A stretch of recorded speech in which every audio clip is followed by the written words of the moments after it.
Orang beriman itu yang dimasukkan ke dalam surga. Ada orang beriman itu yang disebut penduduk surga. Kenapa lain-lain, Pak? Karena waktu di dunia amalannya juga lain-lain. Ada orang beriman yang masuk surga. Ini paling murah tiketnya. Mau masuk surga? Kata Nabi begini, ma min abdin qala la ilaha illallah thumma mata ala dhalik illa dakhalal jannah. Kalau seorang hamba sudah mengucap dua kalimat syahadat, dia yakin dengan kebenaran kalimat itu sampai matinya, orang itu akan masuk surga. Abi Dzar yang waktu itu diajak bicara heran, ya Rasul kok gampang betul? Iya, walaupun orang itu mencuri, iya. Walaupun orang itu berzina, iya. Biar dia mencuri, biar dia berzina, kalau dia sudah mengucap dua kalimat syahadat, dia yakin dengan kebenaran kalimat itu sampai matinya, itu orang akan masuk surga. Jadi masuk surga cukup dua kalimat syahadat, yakin sampai mati, masuk surga. Itu perkara masuk. Tapi kalau pertanyaannya diterusin, masuknya kapan, Pak? Nah, ini lain lagi urusannya. Sebab ada yang masuknya itu langsung, ada yang mampir dulu. Di sana tempat cuma dua, kalau tidak surga, neraka. Mau ke surga, tapi mampir dulu. Yang mampirnya jelas di neraka. Kenapa? Dalam hadis qudsi ada riwayat, nanti itu di akhirat, setelah Allah selesai mengatur penduduk surga masuk surga, yang neraka masuk neraka, Allah berkata kepada malaikat Malik, malaikat Malik, labaik ya Allah, itu bajingan-bajingan tengik, manusia-manusia durjana yang waktu di dunia tidak mau sujud, jauh dari ulama, gemar melakukan yang munkarat dan maksiat, hidup di tengah masyarakat selalu jadi bibit keonaran, kufur, sudah masuk neraka semua. Sudah ya Allah. Nah, kalau sudah, coba sekarang kamu masuk, Malik. Saya, iya, masuk neraka.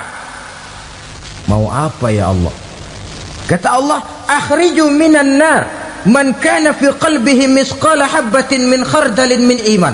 Kau masuk neraka, cari di dalam neraka orang-orang yang ada imannya walaupun kecil sebesar biji zarah, angkat mereka keluar. Masuk malaikat Malik ke neraka, cari orang yang ada imannya, korek-korek. Ya repot, udah pada gosong. Yang ada imannya diangkat ke atas, yang ada imannya diangkat ke atas, lalu dimandikan di Nahrul Hayat, namanya sungai kehidupan di akhirat nanti. Cakep lagi rupanya, bersih lagi wajahnya, apel di hadapan Allah. Kata Allah, bagaimana mas? Kapok nggak sampean? Kapok ya Allah. Nah, kalau kapok, idhab fadkhulil jannah, pergi masuk surga sana. Berangkat mereka ke surga, ketemu sama teman-temannya yang udah sampai lebih dulu, yang nggak pakai mampir lagi. Terjadi dialog. Kata teman-temannya yang udah pada nyampe duluan, mas, iya, emang baru sampai? Saya baru sampai. Memang mampir di mana dulu mas? Kita sudah lama sampai di surga. Saudara buka surah Al-Muddatsir ayat 34-35. Ma salakakum fis saqar? Kenapa kamu mampir di neraka Saqar? Qalu lam nakum minal musallin. Mereka menjawab, kami mampir di neraka Saqar mas, gara-gara dulunya kami waktu di dunia ndak pernah sholat. Ndak pernah sholat? Ndak pernah. Kan rumahnya dekat masjid, cuma dekat doang mas. Sholat mah enggak saya. Nggak pernah ngasih makan fakir miskin, nggak pernah hadir di majelis taklim, pendeknya nggak pernah melakukan kebajikan, maka saya pun mampir di neraka Saqar. untung betul saya punya iman mas sedikit. Waktu hidup di dunia dulu saya pernah mengucap 2 kalimat syahadat, sekali-kalinya waktu mau kawin. Masya Allah, untung saja kawin, kalau nggak kawin polos.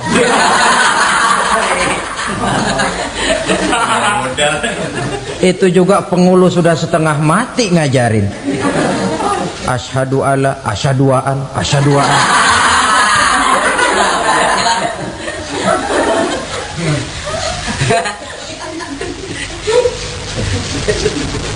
Ini namanya masuk surga, ada mampir dulu. Ada pula orang mukmin itu yang dimasukkan surga. Namanya dimasukkan kan terima beres. Saya masuk ke rumah, jalan sendiri, cari tempat sendiri. Saya dimasukkan ke dalam rumah, terima beres, pokok ada di dalam, itu dimasukkan namanya. Nggak pakai mampir. Tapi tentu tiketnya lebih mahal ketimbang yang pertama tadi. Apa kata Allah? Innal ladzina amanu wa amilus salihat la ukaffiranna anhum sayyi'atihim wa la udkhilannahum jannah. Sesungguhnya orang-orang yang beriman kemudian beramal soleh, kami hapuskan segala dosa dan kesalahannya, kami masukkan mereka ke dalam surga. Lihat ayatnya, Allah yang memasukkan, kita yang dimasukkan. Tidak pakai transit, tidak usah mampir. Cuma tidak cukup syahadat, tidak cukup amanu, tapi diiringi dengan wa'amilus salih. Iman, amal. Tidak cukup syahadat, lalu dibuktikan dia sholat, dia zakat, puasa, lalu dia melakukan berbagai macam kebajikan. Ini yang menyebabkan dia tidak pakai mampir di tempat yang bernama sakor.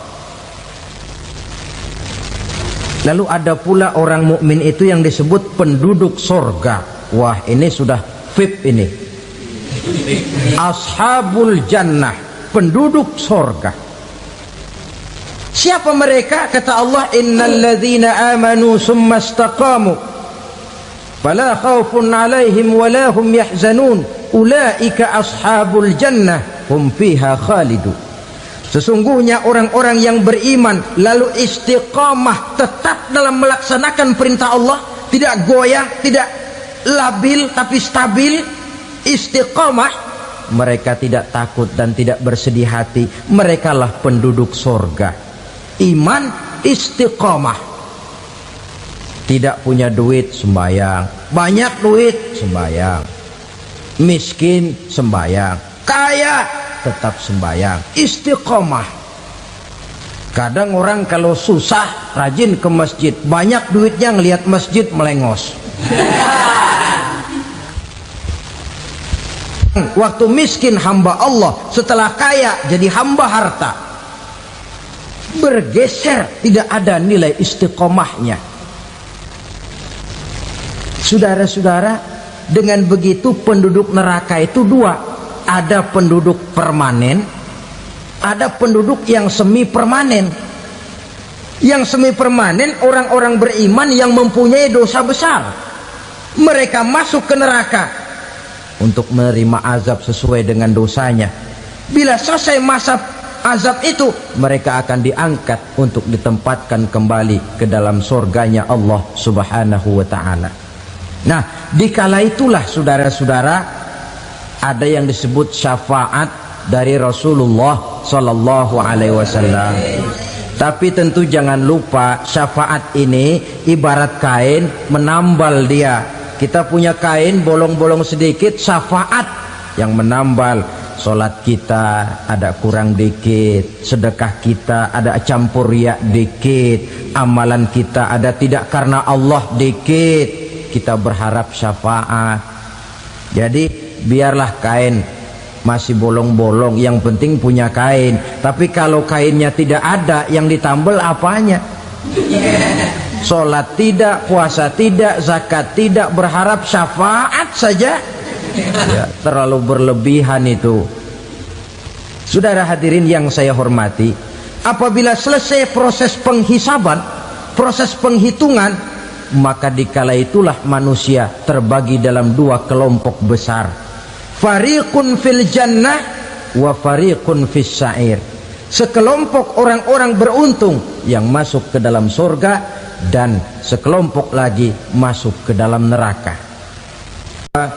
Ibu-ibu, saudara-saudara kaum muslimin rahimakumullah. Pada pertemuan yang lalu sudah saya jelaskan bahwa hidup selalu berakhir dengan kematian. Apabila datang kematian menimpa seseorang, datanglah kiamat baginya. Itu yang disebut dengan kiamat kecil. Hakikatnya mati adalah perpindahan dari kehidupan di dunia ini menuju kehidupan di alam barzakh. Menunggu kita di alam barzakh sampai datangnya saat kiamat. Entah 10 tahun, entah 100 tahun, entah 1000 tahun, hanya Allah saja yang maha tahu.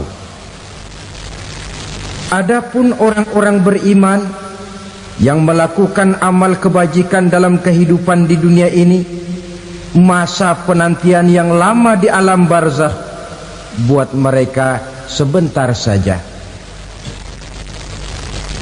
Tetapi bagi orang-orang kafir yang ingkar, yang tidak beriman kepada Allah, yang hidup di dunia cuma menumpuk-numpuk dosa, tentu penantian di alam barzakh akan merupakan waktu yang sangat lama.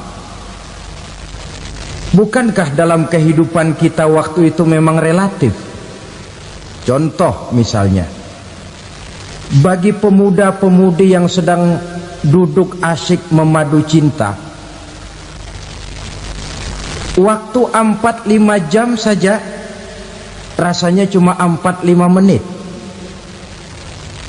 Tenggelam oleh keasikan. Tapi buat orang yang berbaring di rumah sakit, meratap di balik-balik apa itu tembok derita kata lagu, di balik dinding-dinding penjara, sehari bagai seminggu, seminggu rasa sebulan, sebulan boleh jadi rasa setahun.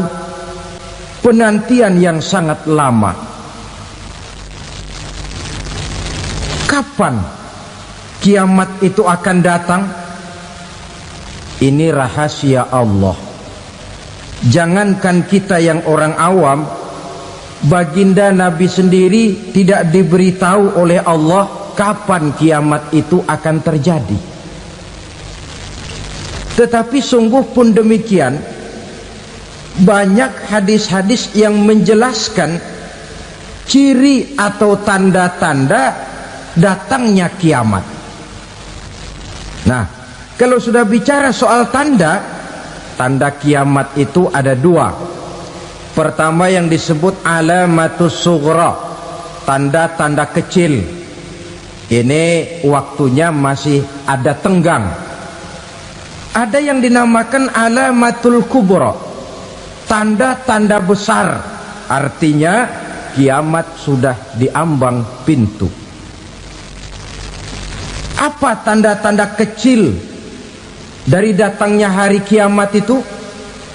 Misalnya kata Nabi, apabila ilmu sudah diangkat oleh Allah, artinya apabila ulama sudah banyak wafat, minat orang belajar agama berkurang, lalu kebodohan nampak merajalela di mana-mana, zina dikerjakan secara terbuka, minuman-minuman keras jadi kebanggaan, itu termasuk di antara tanda-tanda kecil terjadinya hari kiamat. Apalagi misalnya iza waladatil ammatu rabbataha, apabila budak sudah melahirkan tuan. Apa maksudnya? Ada yang mentafsirkan apabila anak sudah bisa membudaki orang tuanya. Orang tua yang melahirkan dia, yang membesarkan dia, demi setelah si anak besar jadi orang berpangkat, bertitel, berharta, berkedudukan. Jadilah orang tua itu budaknya. Sehingga sering dibilang kalau orang tua kaya, anak jadi raja. Tapi kalau anak yang kaya, orang tua sering jadi budak. Apalagi munculnya fitnah yang bergelombang, timbul perang antara dua bangsa yang besar, waktu berjalan terasa sangat pendek sekali. Itu merupakan tanda di antara tanda-tanda kiamat. Termasuk di dalamnya sulit membedakan mana laki, mana perempuan. Kan kalau tanda-tanda kayak begini sekarang sudah banyak kita lihat kan. Ulama banyak wafat, penggantinya sulit. Zina dikerjakan berterang-terangan, minuman keras jadi kebanggaan, banyak anak membudaki orang tuanya, sulit membedakan mana laki mana perempuan. Kadang-kadang dari belakang kita lihat perempuan bener, begitu kita colek nengok jenggotan.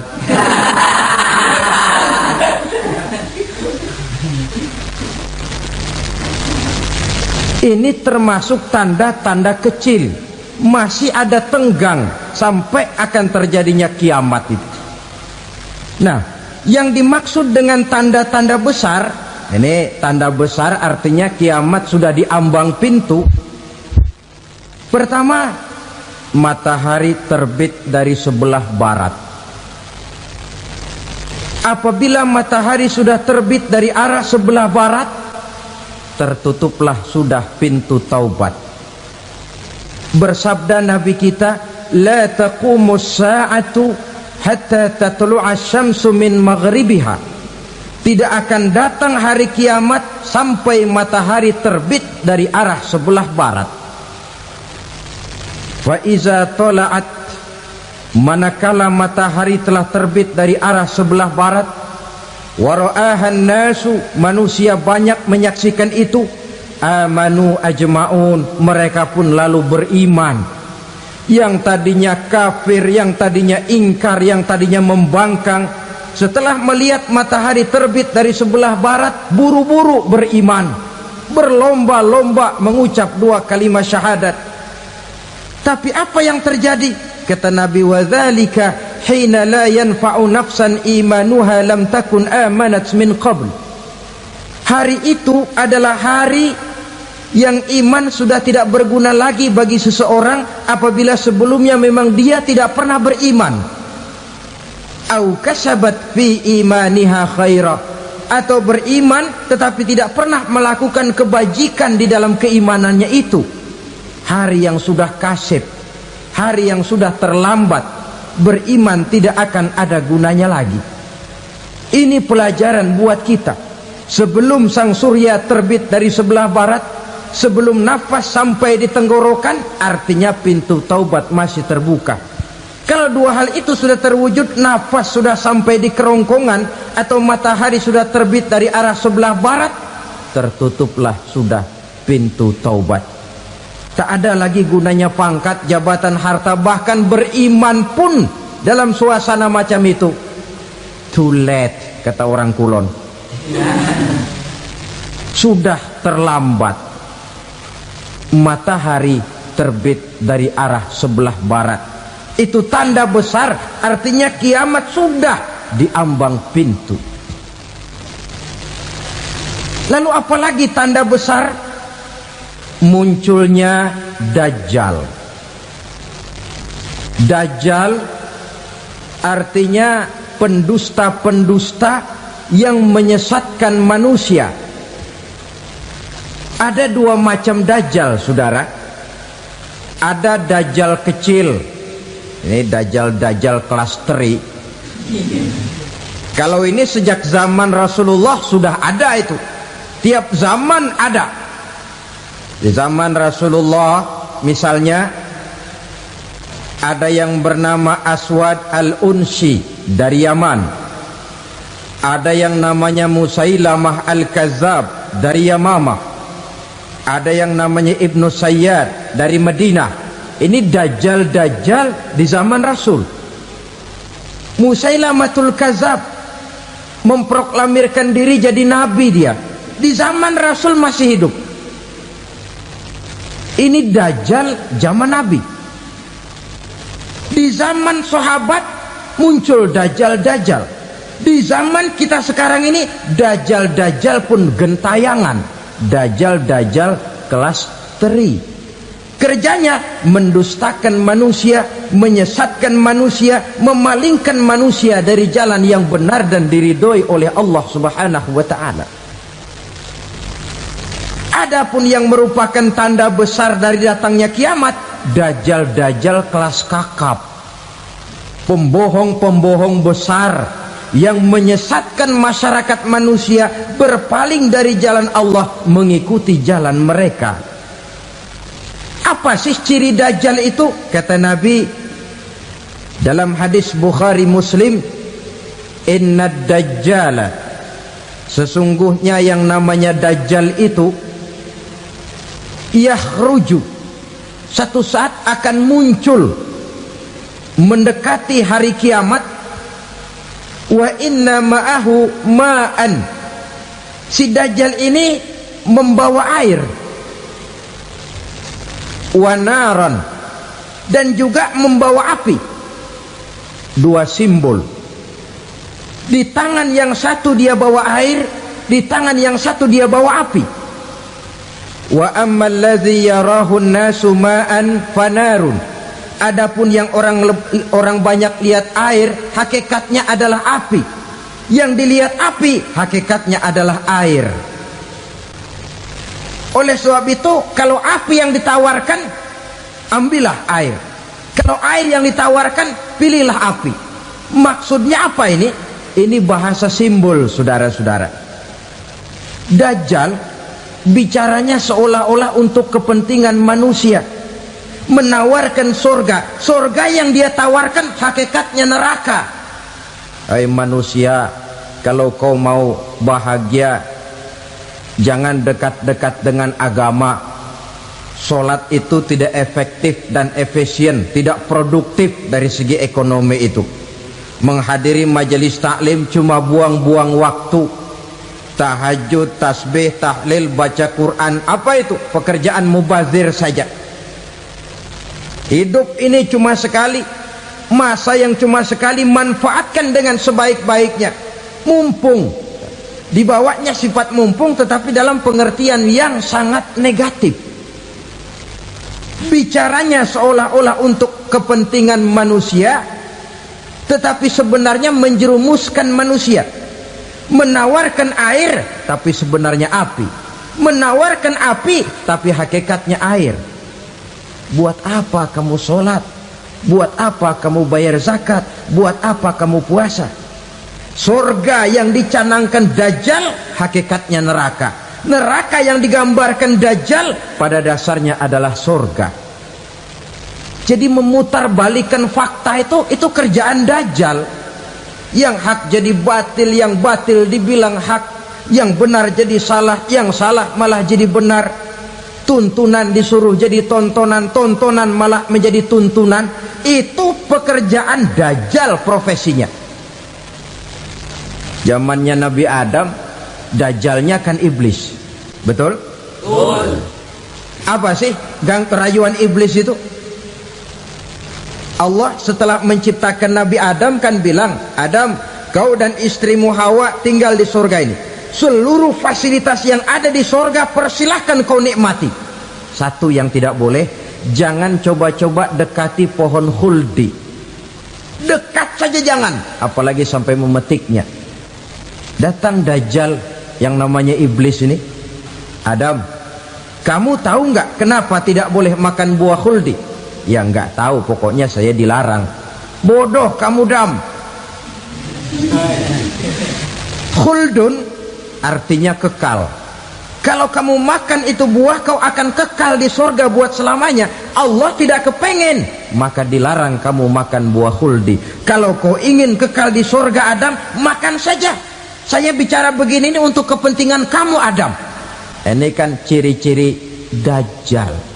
Bicaranya sih seolah-olah untuk kepentingan Nabi Adam, Hakikat sebenarnya menjerumuskan Nabi Adam supaya ingkar dan melanggar larangan dari Allah Subhanahu wa ta'ala. Jadi setelah muncul Dajjal, timbul kekacauan-kekacauan di masyarakat. Banyak yang terpengaruh, terpedaya dan terpesona, termasuk mereka yang memproklamirkan diri jadi nabi, mereka yang memproklamirkan diri jadi rasul di zaman sesudah Rasulullah wafat. Itu adalah Dajjal. Maka saya ingatkan, kalau di zaman kita sekarang ini ada orang ngaku jadi nabi, ada orang ngaku jadi rasul, biar bahasa Arabnya kental, Quran hafal, hadis ribuan hadis hafal, biar pakai serban sampai menyengser ke tanah, bahasa Arabnya fasih, tapi dia mengaku jadi nabi, jadi rasul, kita umat Islam wajib tidak percaya, wajib untuk tidak percaya.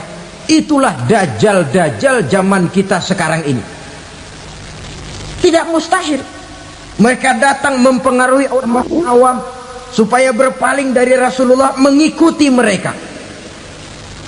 Nah, di akhir zaman nanti, mendekati hari kiamat, Dajjal ini muncul, Dajjal kelas kakap, menyesatkan masyarakat manusia untuk berpaling dari Islam, mengikuti seruan mereka.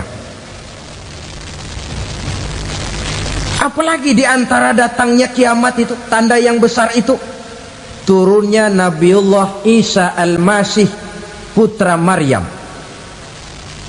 Menurut berbagai hadis yang sahih, Nabi Isa Al-Masih nanti akan turun lagi, tidak membawa risalah yang baru, tapi meluruskan risalah Islam ini yang telah banyak ditinggalkan oleh masyarakat. Bahkan ada hadis menjelaskan beliau akan membunuh Nabi, mematahkan kayu-kayu salib, lalu melaksanakan haji dan umrah mengikuti syariat Nabi Muhammad, bukan membawa agama baru. Menjadi semacam mujaddid, reformer, menyelamatkan manusia dari bisikan Dajjal. Bahkan ada riwayat yang menjelaskan bahwa Nabi Isa berhasil mengalahkan Dajjal, mengembalikan masyarakat manusia kembali kepada ajaran Islam yang datang dari Allah, dibawa oleh Rasulullah Sallallahu Alaihi Wasallam. Dengan kata lain, turunnya Nabi Isa bukan sebagai Nabi dan Rasul baru, tetapi mengikuti syariat Nabi kita Muhammad Sallallahu Alaihi Wasallam. Saudara hadirin, ibu-ibu hadirat yang saya hormati, kemudian apalagi di antara tanda-tanda besar akan datangnya kiamat itu? Keluarnya asap atau awan. Kata Nabi, inna min asyrati sa'ah dukhanan yamla'u ma bainal masyriqi wal maghrib. Di antara tanda-tanda kiamat, munculnya awan antara langit dan bumi. Ini pun diperkuat dalam surah Ad-Dukhan ayat 10, fartaqib yauma ta'tis sama bidukhanin mubin fayughshan nas hadza azabun alim. Bagi orang-orang yang beriman, mereka biasa-biasa saja.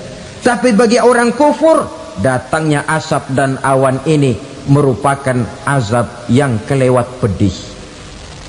Barangkali sedikit mendekati gambaran tentang azab yang pedih ini, saya ingatkan alam pikiran kita kepada peristiwa yang belum lama terjadi. Pernah dengar berita bocornya reaktor nuklir di Chernobyl, Uni Soviet? Pernah dengar? Bocornya reaktor nuklir di Chernobyl yang mengakibatkan ratusan bahkan sangat mungkin ribuan nyawa. Cuma satu reaktor. Bagaimana kalau seluruh cadangan nuklir yang dimiliki oleh para negara adik kuasa ini diledakkan? Bahkan yang konon menurut catatan, cadangan nuklir yang dimiliki bersama oleh Amerika dan Rusia sekarang ini sudah sanggup memusnahkan 6 miliar manusia, 1,5 kali lebih banyak dari jumlah manusia yang nongkrong di permukaan bumi ini. Saudara-saudara hadirin yang saya hormati, lalu saat mendekati hari kiamat, apalagi tandanya setelah Nabi Isa wafat, pada saat turunnya yang kedua kali, lalu Allah meniupkan angin sejuk, semua orang-orang beriman, orang-orang baik wafat, sehingga penghuni bumi ini cuma tinggal lagi terdiri dari orang-orang kafir. Tidak ada lagi di bumi ini yang bisa mengucapkan Allah.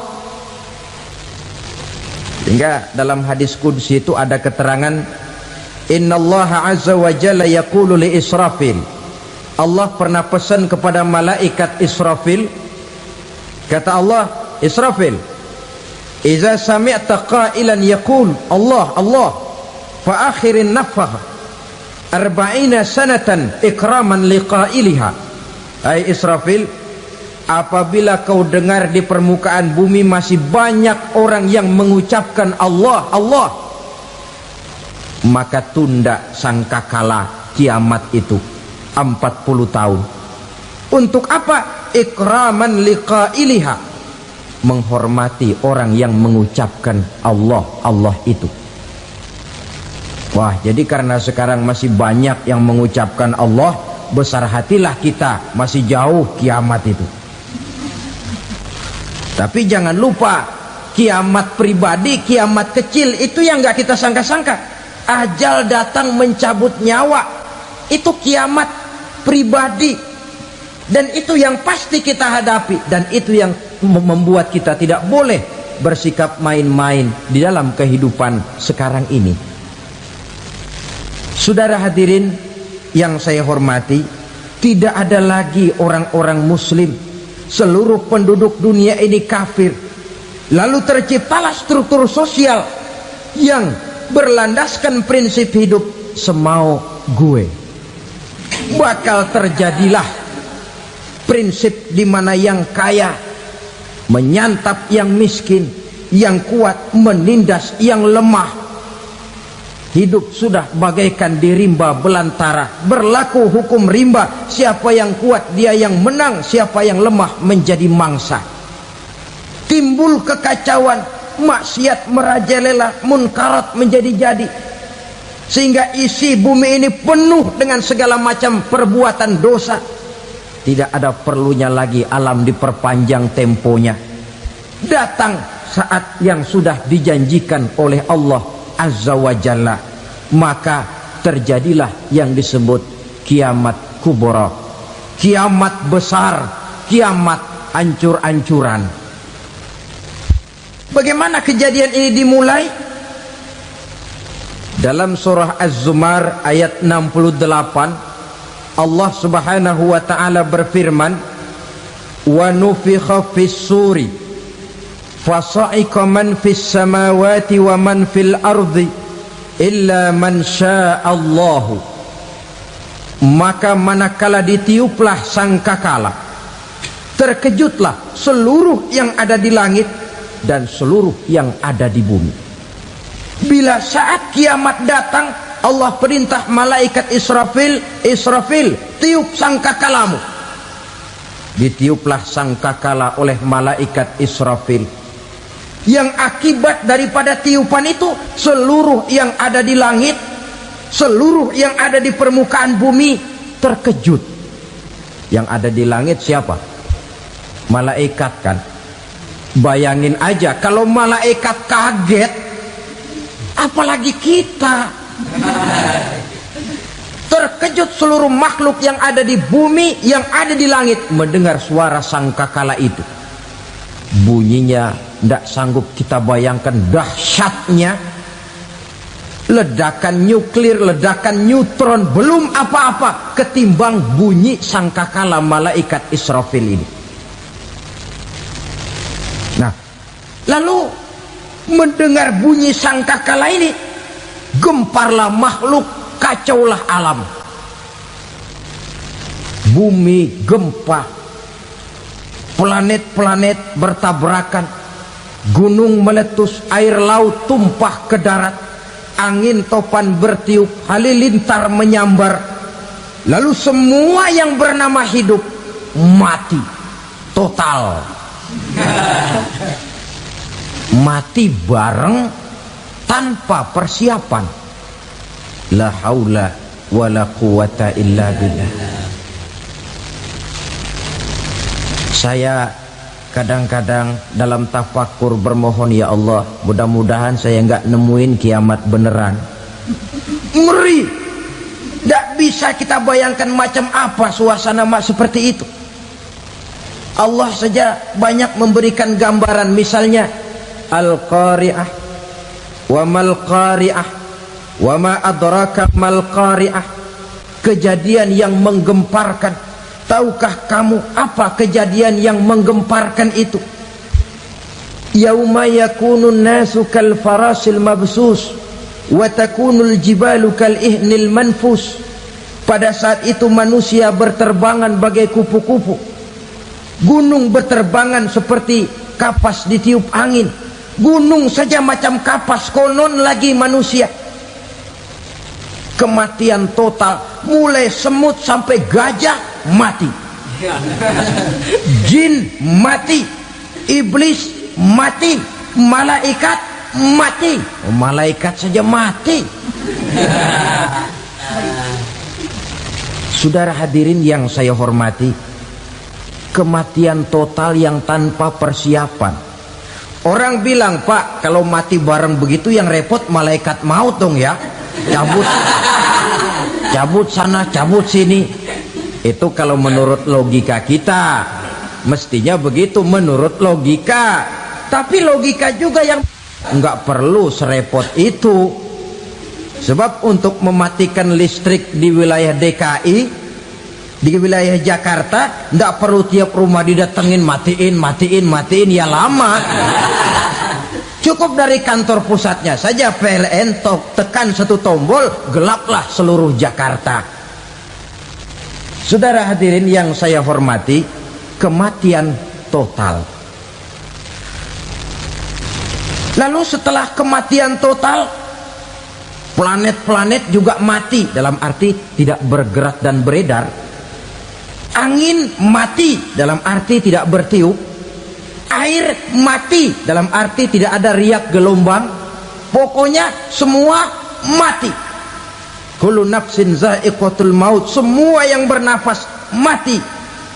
Dalam ayat lain, kullu man 'alaiha fan, semua yang ada di permukaan bumi fana. Yang kekal cuma Allah Subhanahu wa ta'ala. Yang paling belakang mati malaikat maut dan malaikat Israfil. Tapi mati juga sesuai dengan janji Allah. 40 lamanya. Tidak dijelaskan oleh Abi Hurairah 40 jam, apa 40 hari, apa 40 tahun. Hadis-hadis cuma menyebutkan 40 saja. Sunyi alam, yang tinggal cuma Allah saja lagi. Ketika itu Allah berseru-seru, katanya, limanil mulkul yauma, siapa para penguasa hari ini? Mana itu raja-raja dan penguasa yang dulu mengaku jadi Tuhan? Fir'aun, mana Fir'aun sekarang? Yang dulu jadi raja, merasa berhasil, sombong, lalu tidak mau turun-turun dari kekuasaannya, sampai kepada puncak kekurang ajarannya mengangkat diri jadi Tuhan. Mana itu Fir'aun? Namrus, mana sekarang Namrus? La ilaha illa ana, ternyata tidak ada Tuhan lain selain daripada aku, kata Allah. Proses kemudian, saudara-saudara, turunlah hujan dari langit. 40 lamanya hujan itu. Tidak jelas juga 40 jam apa 40 hari. Setelah air turun membasahi, datanglah tiupan sangkakala yang kedua. Semua yang bernama mati bangkit dari kuburnya masing-masing. Ini yang disebut Yaumul Ba'thi, hari kebangkitan. Allahu Akbar. Pada saat kita bangkit dari kubur kita masing-masing, kumpul di padang mahsyar namanya. Bayangin aja, saya sendiri nggak sanggup bayangin. Manusia sejak zaman Adam sampai zaman kiamat kumpul bareng di tempat sama. Berapa banyaknya itu?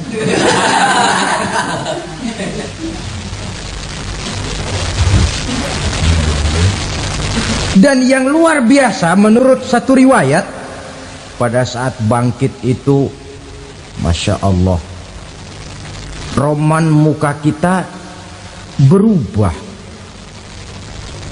disesuaikan dengan amalan kita waktu di dunia ini. Barang siapa yang waktu di dunia amalannya itu amalan tikus, di akhirat nanti dia bangkit dari kubur, mukanya seperti muka tikus. Gagah betul badannya, tapi mukanya seperti tikus. Kenapa? Amalannya waktu di dunia seperti amalan tikus. Apa amalan tikus itu? Suka ngegeragoti barang yang sudah disimpan rapi-rapi. Orang sudah simpan uang rapi-rapi, simpan perhiasan rapi-rapi, digeragoti oleh tikus. Maling-maling, pencoleng-pencoleng, koruptor-koruptor, itu nanti di akhirat nanti kita lihat mukanya seperti muka tikus. Oh, ini waktu di dunia suka nyolong, mukanya seperti muka tikus. Barang siapa yang waktu di dunia ini amalannya itu amalan macan, dia akan bangkit nanti mukanya seperti muka macan. Apa amalan macan? Macan itu amalannya menang-menangan. Orang yang mau menang saja nggak mau mengalah. Coba lihat di hutan, kenal hutan nggak? Di hutan, raja hutan di mana-mana pasti macan, betul kan? Betul. Padahal hutan belum pernah bikin pemilihan umum. Tapi macan tidak peduli ada pemilihan umum apa tidak, pokok saya raja. Sebab apa? Macan jadi raja itu bukan karena benar, tapi karena kuat jadi raja. Setelah dia jadi raja, rakyat hutan yang mesti dilindungi malah dimakan oleh raja macan. Kambing rakyat hutan dimakan oleh macan. Ayam rakyat hutan dimakan oleh macan. Itu nanti kita lihat di akhirat itu mukanya seperti muka macan, gagah betul. Lalu barang siapa yang di dunia ini amalannya itu seperti amalan anjing, nanti dia punya muka seperti muka anjing. Apa amalan anjing? Pertama, anjing itu kalau disuruh jaga rumah, dia tidak bisa membedakan mana maling, mana tamu. Biar yang datang maling, kalau bawa tulang, anjing kalem. Yang kedua, anjing itu akan setia kepada siapa saja yang memberinya roti. Siapa yang memberinya roti, itulah majikannya. Apa kata majikannya pasti dia laksanakan. Soal benar atau salah dia tidak peduli. Setelah anjing dapat roti, dia tidak punya pilihan lain kecuali bilang, abdi mah kumaha juragan wae ayeuna mah.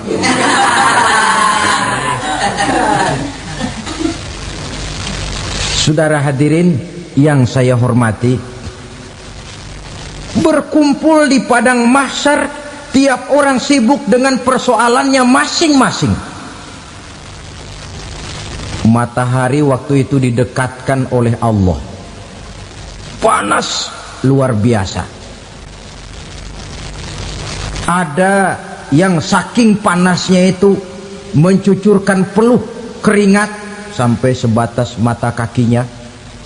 Ada yang keringatnya sampai sedengkulnya, ada yang keringatnya sampai sepusatnya, ada yang keringatnya mengalir sampai sebahunya, ada yang kelelap oleh keringatnya sendiri, sementara orang di sampingnya nggak apa-apa. Bergantung lagi amalan dia waktu di dunia ini. Saudara-saudara, sebagian orang dalam kepanikan padang mahsyar berombong-rombong datang mereka menghadap Nabi Adam. Ya Adam, anta abal bashar. Hai Adam, Tuhan adalah bapak moyang manusia. Kami sebentar lagi akan disidang, dimintakan pertanggungan jawab. Tolonglah kami, hai Adam. Kata Nabi Adam, jangankan nolongin sampean, saya sendiri tanggung jawab di hadapan Allah ketika dulu tidak boleh makan khuldi, saya serobot. Sudahlah, urus diri masing-masing saja, nafsi. Begitu kata Nabi Nuh, begitu kata Nabi Ibrahim. Tiap orang bertanggung jawab sendiri-sendiri. Ketika itulah saudara-saudara, nikmatnya menjadi umat Nabi besar Muhammad sallallahu alaihi wasallam. Sebab apa? Walaupun menurut abjad kita ini umat paling belakang, paling belakang kita ini toh, karena Nabi Muhammad adalah Nabi akhir, tapi akan dihisap lebih dulu, lewat di atas sirat lebih dulu, masuk surga lebih dahulu ketimbang umat-umat belakangan. Ketika Rasul mendekati ajal, beliau tanyakan itu kepada malaikat Jibril. Malaikat Jibril berkata, Muhammad jangan khawatir, Allah sudah berjanji, inni haramtul jannata ala sairil anbiya hatta tadkhulaha anta wa haramtuha ala sairil umami hatta tadkhulaha ummatuka. Surga aku haramkan buat seluruh nabi kecuali kalau engkau Muhammad sudah masuk ke dalamnya, dan surga aku haramkan buat seluruh umat kecuali kalau umatmu Muhammad sudah masuk ke dalamnya. Logikanya, walaupun menurut abjad kita umat paling belakang, bakal dihisap paling dulu, lewat di atas sirat paling dulu, masuk surga paling dulu, kalau mampir ke neraka juga paling dulu. Ya resiko. Jangan mau enaknya aja paling dulu. Saudara hadirin yang saya hormati, setelah masa kebangkitan itu jangan dikira begitu bangkit langsung diperiksa, masih menunggu menanti ribuan tahun perhitungan padang mahsyar untuk sampai kepada proses yang disebut yaumul hisab, hari perhitungan. Seorang demi seorang bakal dipanggil. Bayangkan saja, kita se-RT saja di absen, kadang-kadang perlu waktu lama. Ini manusia sejak zaman Nabi Adam sampai datang hari kiamat, satu demi satu disidang di hadapan Qadhi Rabbul Jalil.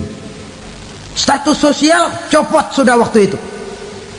Yang pernah jadi hartawan di situ tidak lagi kelihatan kehartawanannya. Yang pernah jadi jenderal tidak lagi dipanggil jenderalnya, yang ustadz tidak lagi dipanggil al-mukarramnya. Seluruh status sosial selesai. Dipanggillah kita seorang demi seorang menghadap Qadhi Rabbul Jalil. Bagaimana proses penghisaban itu? Pertama, proses tanya jawab.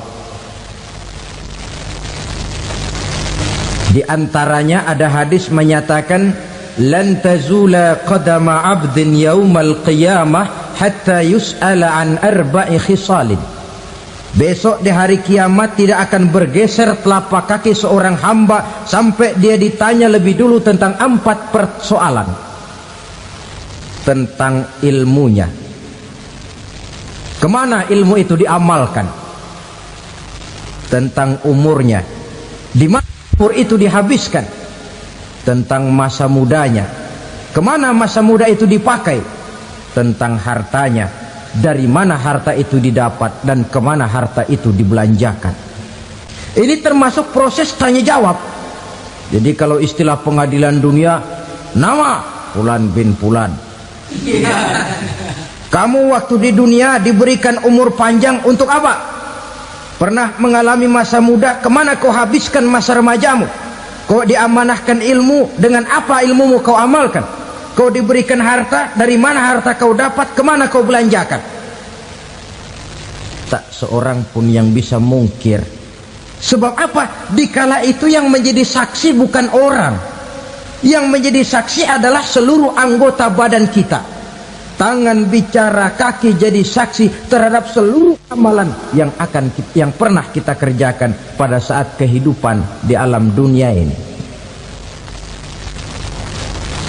Selesai proses tanya jawab, lalu diperlihatkan buku catatan kita waktu hidup di dunia ini. Jangan lupa Allah itu menyiapkan 2 superkomputer kepada kita. Sebelah ditempelin sebelah kanan, yang sebelah tempelin di sebelah kiri. Komputer itu namanya Raqib dan Atid. 2 malaikat yang apabila baik kita lakukan, refleks saja akan menulis kebajikan kita. Jahat kita kerjakan, akan tertulis. Catatan itu nanti diperlihatkan kepada kita. Waduh, alangkah malunya pada saat diperlihatkan catatan kita, buku rapot kita merah melulu. Barangkali diperiksa sambil diomelin, brengsek lo. Buku merah melulu begini, bagaimana waktu hidup di dunia? Tidak cukup diperlihatkan buku catatan kehidupan, rekaman kehidupan. Rekaman kehidupan kita secara utuh sejak terlahir sampai ajal datang merenggut nyawa. Barangkali mirip dengan video sekarang ini, di mana terekam dengan baik seluruh kegiatan kita, sejak yang sekecil-kecilnya sampai kepada yang sebesar-besarnya. Untuk kemudian kita pun menerima balasan. In khairan fa khairun wa in syarran fa syarrun. Kalau baik ya baik balasannya, kalau jahat ya jahat juga balasannya. Catatan-catatan kita diberikan. Kalau banyak kebajikannya diberikan di tangan kanan dengan cara yang halus. Kalau banyak kejahatannya diberikan dari sebelah kiri atau dilempar dari belakang. Itulah sebabnya sejak di dunia ini kita sudah mohon kepada Allah. Ketika berwudu membasuh tangan kanan, apa kita bilang? Allahumma a'tini kitabi biyamini wa hasibni hisaban yasira. Ya Allah, berikan saya kitab di tangan kanan, dan kalau saya memang perlu dihisap, hisaplah saya yang seringan-ringannya. Tangan kiri berlindung kita kepada Allah. Jangan sampai diberikan kitab di tangan kiri atau dari arah sebelah belakang. Wa a'udzubika an tu'tiya kitabi bishimali aw min wara'i zuhri, dari arah sebelah belakang. Na'udzubillah min dzalik. Setelah selesai lewat proses penghisaban, lewat mizan, timbangan, maka yang sudah selesai dihisab itu bergeraklah menuju sirat, jembatan yang terbentang menuju surga melalui neraka. Saudara-saudara, panjangnya perjalanan sirat itu memakan waktu ratusan tahun. Tetapi orang yang lewat di atas sirat pun macam-macam, bergantung amalannya ketika di dunia ini. Ada yang lewat di atas sirat itu kalbarkil khatib, seperti kilat yang menyambar, lep, sudah sampai dia di surga. Cepat bukan main.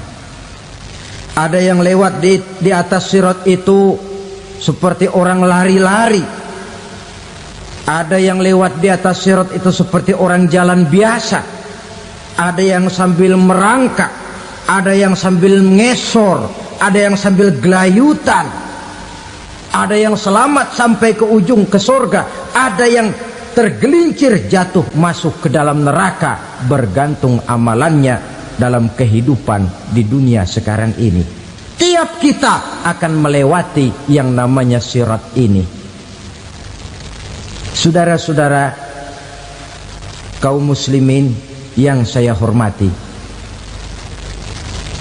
dengan demikian mereka yang selamat melalui sirat sampai ke terminal akhir surga, mereka yang ketika dihisab ternyata banyak kejahatannya daripada kebaikannya, mereka singgah di dalam neraka. Nah, adapun orang-orang yang beriman menurut ayat Quran dan hadis Nabi itu nanti ada bermacam-macam. Ada orang beriman itu yang dimasukkan surga. Ada orang beriman itu yang dimasukkan ke dalam surga. Ada orang beriman itu yang disebut penduduk surga. Kenapa lain-lain, Pak? Karena waktu di dunia amalannya juga lain-lain. Ada orang beriman yang masuk surga. Ini paling murah tiketnya. Mau masuk surga? Kata Nabi begini, ma min abdin qala la ilaha illallah thumma mata ala dhalik illa dakhalal jannah. Kalau seorang hamba sudah mengucap dua kalimat syahadat, dia yakin dengan kebenaran kalimat itu sampai matinya, orang itu akan masuk surga. Abi Dzar yang waktu itu diajak bicara heran, ya Rasul kok gampang betul? Iya, walaupun orang itu mencuri, iya, walaupun orang itu berzina, iya. Biar dia mencuri, biar dia berzina, kalau dia sudah mengucap dua kalimat syahadat, dia yakin dengan kebenaran kalimat itu sampai matinya, itu orang akan masuk surga. Jadi masuk surga cukup dua kalimat syahadat, yakin sampai mati, masuk surga. Itu perkara masuk. Tapi kalau pertanyaannya diterusin, masuknya kapan, Pak? Nah, ini lain lagi urusannya. Sebab ada yang masuknya itu langsung, ada yang mampir dulu. Di sana tempat cuma dua, kalau tidak surga, neraka. Mau ke surga tapi mampir dulu, yang mampirnya jelas di neraka. Kenapa? Dalam hadis qudsi ada riwayat, nanti itu di akhirat, setelah Allah selesai mengatur penduduk surga masuk surga, yang neraka masuk neraka, Allah berkata kepada malaikat Malik, malaikat Malik, labaik ya Allah, itu bajingan-bajingan tengik, manusia-manusia durjana yang waktu di dunia tidak mau sujud, jauh dari ulama, gemar melakukan yang munkarat dan maksiat, hidup di tengah masyarakat selalu jadi bibit keonaran, kufur, sudah masuk neraka semua. Sudah ya Allah. Nah, kalau sudah, coba sekarang kamu masuk, Malik. Saya, iya, masuk neraka. Mau apa ya Allah? Kata Allah, akhriju minan nar man kana fi qalbihi misqala habbatin min khardalin min iman. Kau masuk neraka, cari di dalam neraka orang-orang yang ada imannya walaupun kecil sebesar biji zarah, angkat mereka keluar. Masuk malaikat Malik ke neraka, cari orang yang ada imannya, korek-korek. Ya repot, udah pada gosong. Yang ada imannya diangkat ke atas, yang ada imannya diangkat ke atas, lalu dimandikan di Nahrul Hayat, namanya sungai kehidupan di akhirat nanti. Cakep lagi rupanya, bersih lagi wajahnya, apel di hadapan Allah. Kata Allah, bagaimana mas? Kapok nggak sampean? Kapok ya Allah. Nah, kalau kapok, idhab fadkhulil jannah, pergi masuk surga sana. Berangkat mereka ke surga, ketemu sama teman-temannya yang udah sampai lebih dulu, yang nggak pakai mampir lagi. Terjadi dialog. Kata teman-temannya yang udah pada nyampe duluan, Mas, iya, emang baru sampai? Saya baru sampai. Memang mampir di mana dulu, Mas? Kita sudah lama sampai di surga. Saudara buka surah Al-Muddatsir ayat 34-35. Ma salakakum fis saqar? Kenapa kamu mampir di neraka Saqar? Qalu lam nakum minal musallin. Mereka menjawab, kami mampir di neraka Saqar, Mas, gara-gara dulunya kami waktu di dunia tidak pernah sholat. Tidak pernah sholat? Tidak pernah. Kan rumahnya dekat masjid. Cuma dekat doang, Mas. Sholat mah enggak saya. Enggak pernah ngasih makan fakir miskin. Tidak pernah hadir di majelis taklim. Pendeknya tidak pernah melakukan kebajikan. Maka saya pun mampir di neraka Saqar. Untung betul saya punya iman, Mas, sedikit. Waktu hidup di dunia dulu saya pernah mengucap 2 kalimat syahadat. Sekali-kalinya waktu mau kawin. Masya Allah. Untung saja kawin. Kalau nggak kawin polos.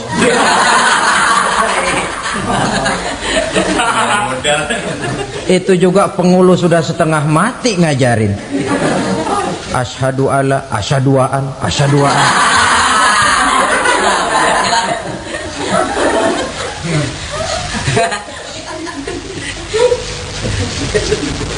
Ini namanya masuk surga. Ada mampir dulu. Ada pula orang mukmin itu yang dimasukkan surga. Namanya dimasukkan kan terima beres. Saya masuk ke rumah, jalan sendiri, cari tempat sendiri. Saya dimasukkan ke dalam rumah, terima beres, pokok ada di dalam, itu dimasukkan namanya. Nggak pakai mampir. Tapi tentu tiketnya lebih mahal ketimbang yang pertama tadi. Apa kata Allah? Innal ladzina amanu wa amilus salihat la ukaffiranna anhum sayyi'atihim wa la udkhilannahum jannah. Sesungguhnya orang-orang yang beriman kemudian beramal soleh, kami hapuskan segala dosa dan kesalahannya, kami masukkan mereka ke dalam surga. Lihat ayatnya, Allah yang memasukkan, kita yang dimasukkan. Tidak pakai transit, tidak usah mampir. Cuma tidak cukup syahadat, tidak cukup amanu, tapi diiringi dengan wa'amilus salih. Iman, amal.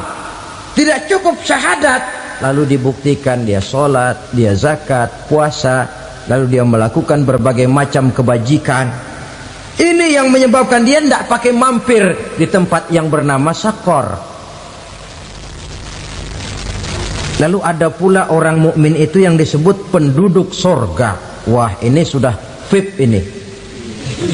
Ashabul jannah, penduduk sorga.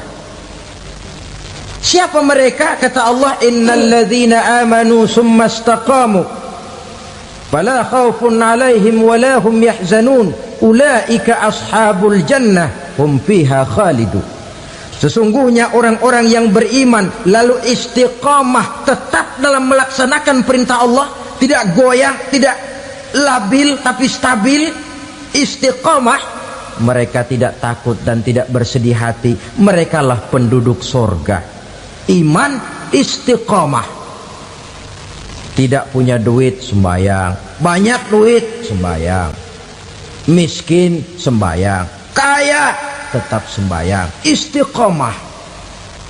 Kadang orang kalau susah rajin ke masjid, banyak duitnya ngelihat masjid melengos. Waktu miskin hamba Allah, setelah kaya jadi hamba harta. Bergeser, tidak ada nilai istiqomahnya. Saudara-saudara, dengan begitu penduduk neraka itu dua. Ada penduduk permanen, ada penduduk yang semi permanen. Yang semi permanen orang-orang beriman yang mempunyai dosa besar. Mereka masuk ke neraka untuk menerima azab sesuai dengan dosanya. Bila selesai masa azab itu, mereka akan diangkat untuk ditempatkan kembali ke dalam surganya Allah Subhanahu wa ta'ala.